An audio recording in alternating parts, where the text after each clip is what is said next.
નમસ્કાર, CB24 news સાથે હું રેશમા આપનું સ્વાગત કરું છું.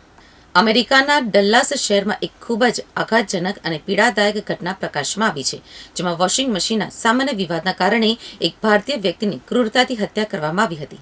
બુધવારે આ ઘટના બની હતી. 50 વર્ષીય નાગ મલ્લાહિયાએ મોટેલના કર્મચારી યોર્ડાનિસ કોબોસ માર્ટિનેઝ 37 વર્ષીયને તૂટેલી વોશિંગ મશીનનો ઉપયોગ કરવા દેવાનો ઇનકાર કર્યો હતો. આ ઘટના દરમિયાન નાગ મલ્લાહિયાએ બીજા કર્મચારીને માર્ટિનેઝને સીધી સૂચનાઓ આપવાને બદલે તેની સૂચનાઓનું ભાષાંતર કરવાનું કહ્યું, જેનાથી માર્ટિનેઝ ગુસ્સે થયા.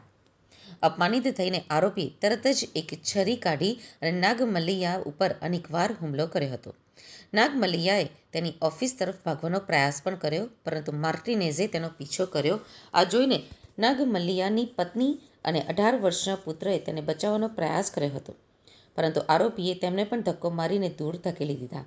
ત્યારબાદ આરોપીએ નાગ મલ્લાહિયાનું માથું તેના ધડથી અલગ કરી દીધું અને તેના માથા ઉપર લાત પણ મારી હતી.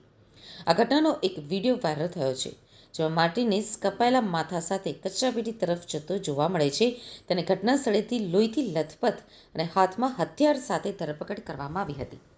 પોલીસે તેના ઉપર મોતની સજાનો આરોપ લગાવ્યો છે. આ દુઃખદ ઘટના બાદ હ્યુસ્ટનમાં ભારતીય કોન્સ્યુલેટે એક નિવેદન બહાર પાડ્યું છે.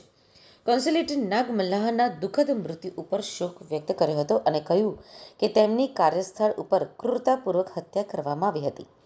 કોન્સ્યુલેટે એક્સ ઉપર પોસ્ટ કરીને કહ્યું હતું કે અમે પરિવાર સાથે સંપર્કમાં છીએ અને તેમને શક્ય તેટલી બધી જ સહાય પૂરી પાડી રહ્યા છીએ. આરોપી ડલ્લાસ પોલીસની કસ્ટડીમાં છે અને અમે આ બાબત ઉપર નજીકથી નજર રાખી રહ્યા છીએ. માર્ટિનેઝનો ગુનાહિત ઇતિહાસ પણ છે, જેમાં વાહન ચોરી અને હુમલા માટે અગાઉના દોષિતોનો પણ સમાવેશ થાય છે.